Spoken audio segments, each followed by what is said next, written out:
Assalomu alaykum qizlar. Bugun biz siyodalik bolka nonni pishirishni o'rganamiz.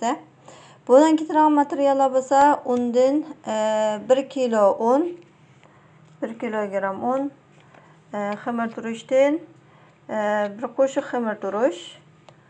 Ondan keyin siyodandan 1 stakan tuz. Tuzdan 1 shakar qoshiq tuz. Bunun suyag'idan 1 choy qoshiq suyag'i ve muvafiq miqdorda suv.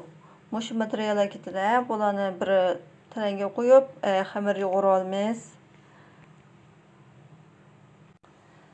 Mana xonimlar, biz suvni oz-ozdan qo'yib turib, mushunda xamir yo'g'irib oldik.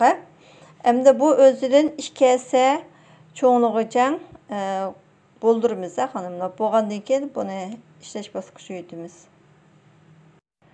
Mana xonimlar, bizniki yo'g'irgan xamirimiz ko'pib, bu mushu o'zidan 2 kasa cho'nliqda buni ketibdi. Endi buni non shaklga yo'yamiz.